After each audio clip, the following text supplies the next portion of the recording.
Hello everybody and welcome back to the Miser's Guide to Evony. I've got a building spotlight video for you today on the Arsenal. It's the little building that is, I think it's placed in the same place for everybody, and it's 2 spots left of your keep. And it becomes available, I want to say, around keep 30, and it will only upgrade once. So you'll get a level 1 Arsenal building. It doesn't go to keep 30. It doesn't go to building 35 like everything else. It stays at 1.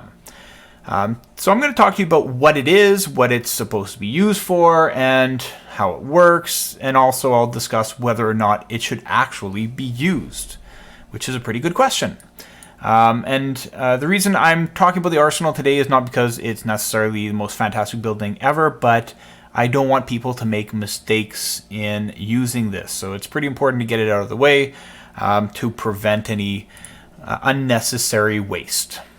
Okay, so let's start off by talking about what it is, what it's actually supposed to be.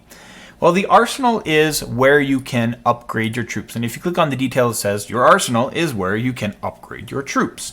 What they actually mean by upgrade is to raise the tier level. So for example, I have written here that if you have some tier 13 cavalry and you've unlocked your tier 14 cavalry, you can actually upgrade those troops to the next tier by paying some resources and speed ups and so on.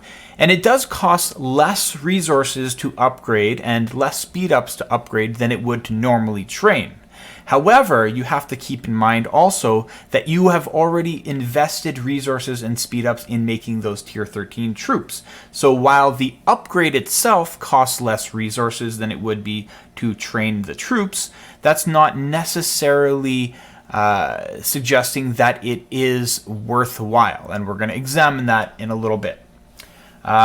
You'll notice that inside of the Arsenal, if I go to troop upgrade, the only troops that can actually be upgraded are tier 10 troops, the X, and above. So that's tier 10 and 11 and 12 and 13 that can be upgraded into 11 through 14. You can select the tier or the type of troop at the bottom, and at the top is where you select what tier level you want to be upgrading into. So I click on XI, which is 11. That turns my 10s into 11s. Okay, the next topic is how does it work? I kind of already showed that in a way. So if I want to do archers, for example, I'll click on the archers down here at the bottom, and it says the tier of the archers that I'm going to be using. I kind of wish it didn't, but the buttons at the bottom are just to select the troop type, not the tier.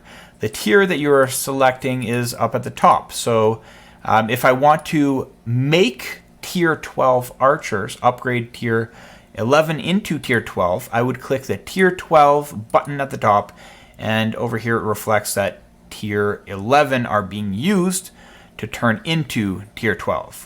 And you'll notice that the resource cost right here is listed for 1 troop because that's what is required right here for 1 troop.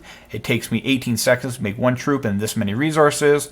And if I put it all the way to the end, right here I can make a little bit over 85,000 I can upgrade at a time, which will take me 17 days.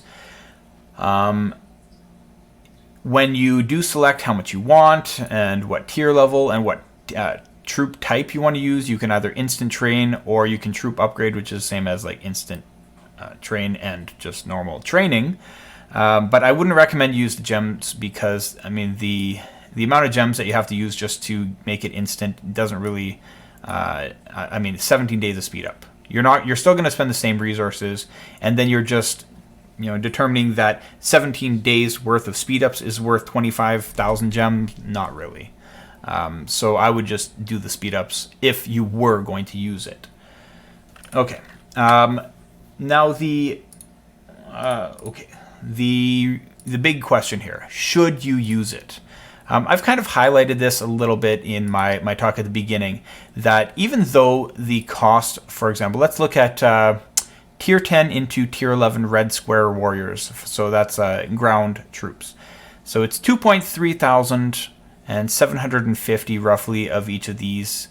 So 2,300 and 750. Let's remember that. And let's go over look at our barracks. To make tier 11, it would normally cost for one troop 4,000 instead of 2,300, and instead of 750, it would cost us 1,300 of each of these two resources. But you have to remember that you, in making these, like in upgrading, you've already actually paid the cost for the tier 10. So the 2.3 that we were upgrading with should be added here. So that's actually 4.8, sorry, which is a higher cost. And 850 plus 750, well, that together is an amount exceeding 1.3 thousand. So you are actually spending, I don't know, about 50% more resources just to upgrade that troop a tier overall in terms of what you've actually invested into that troop. So the question was, is it worth it? And my answer would be nope, it is not. It is definitely not cost effective to upgrade your troops. It's a pretty terrible building. That's what it is right now in its current state. Now, if Evony decides in the future that, you know, maybe we didn't design this arsenal very well, and they drastically reduced the cost to upgrade troops, and this was more like 150 and 50, and it cost less in terms of speed, then, you know, there are cases that it could actually be effective, and maybe your layers need to be adjusted a little bit, or maybe you want to upgrade your troops. But there's no reason that the overall cost from upgrading and a tier 10 into tier 11 should be so excessive. It doesn't make sense. And then the other thing you have to keep in mind is layers are really important for the battle mechanics in Evony. If you don't have layers, you're going to be completely decimated by your opponents. You actually want those troops. So there are two really strong reasons for not using this building in the way that it is currently designed. I would completely avoid using the arsenal at all. Now, in the past, I have used it, I think, once. And the reason I did that is, one, my knowledge of this building is right when it came out, and I wanted to see what it could do.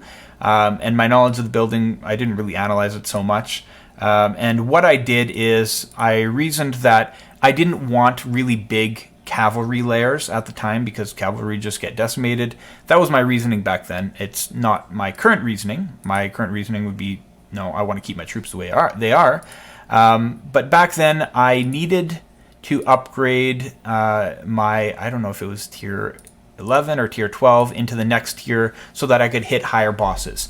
And I would say I did use it quite a bit right then, and it cost me a lot of ore. I probably should have just trained the troops. I would have saved a lot in the end.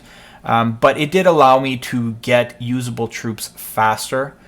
So in a way, it was okay, but in retrospect, I would never have done it knowing what I know now. So my suggestion for you is I wouldn't even build this building. Like, I wouldn't even use the resources to build this building because it's just simply not worth it. Spend your resources somewhere else. Stay away from the arsenal. Don't use the arsenal. Forget that it even exists. And that is all for this video. Thank you for watching, and I will see you in the next one.